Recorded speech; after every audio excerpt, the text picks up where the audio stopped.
Hello bachcho, let's read out a question first. If sigma is Stefan's constant and b is the Wein's constant, then the dimension of length in sigma b raised to 4 r. So यहाँ पर देखिए हमें दे रखा है कि यदि sigma Stefan constant और B Wien's constant हो तो डायमेंशन ऑफ लेंथ फाइंड कीजिए with respect to the sigma B raise to 4. So start करते हैं हम सोल्यूशन से. But before of it, let's talk about the key concept which we are going to use here for this question.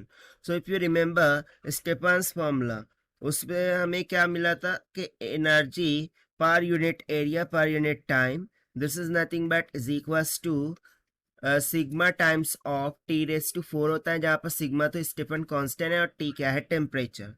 Similarly veins के फॉर्मूले से हमें एक relation मिल रखा था, that is b is equals to lambda into m into t के बराबर, जहाँ पर लैम्डा m तो ऑब्वियस सी बात है वेवलेंथ होंगी, b वेन्स कांस्टेंट और t क्या हो गया, टेम्परेचर हो गया. सो वैसे कंसेप्चुअल फॉर्मूलाज का हमें यहाँ पर क्या करना है, यूज करना है. तो सबसे पहले हम क्या करते हैं कि सिग्मा का डायमेंशन फॉर्मूला फाइंड आउट कर लेते हैं by the means of formula of this Stefan's. ठीक है, सो वो क्या होगा, E divided by T raise to 4.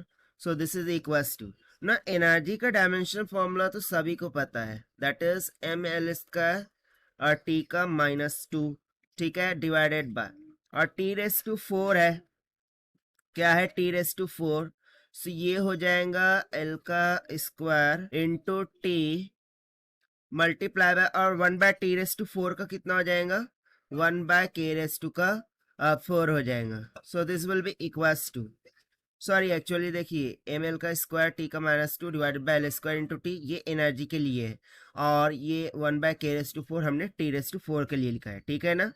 सो जब इसको सॉल्व करेंगे तो यहाँ से स्टेफन कांस्टेंट का डायमेंशन फॉर्मूला आ जाएगा, एम एल का 0, टी का -3 एंड के ऊपर जाके के का -4 हो जाएगा.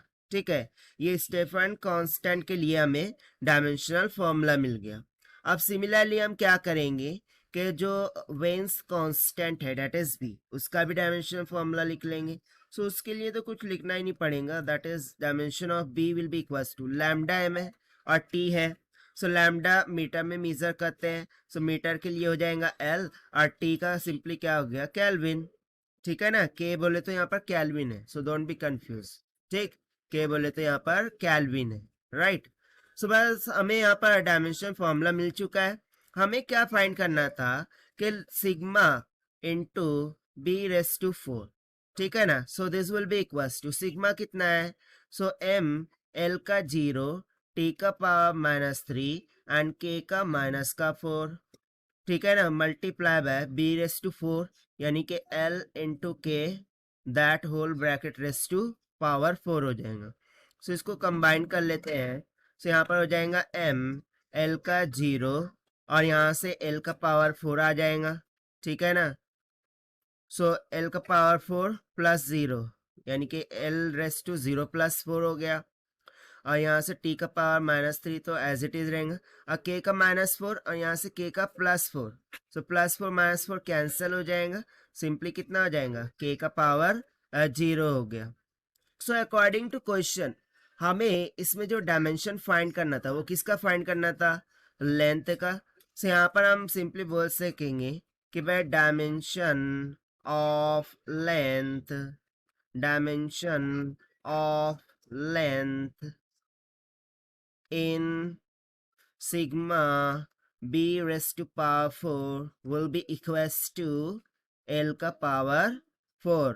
और यही हो जाएगा हमारा आंसर जो कि हमने सॉल्व किया है और फाइंड आउट किया है by using the Stefan's and veins फॉर्मूले से. सो this is the required solution. I hope you understood well. Best of luck. Thank you.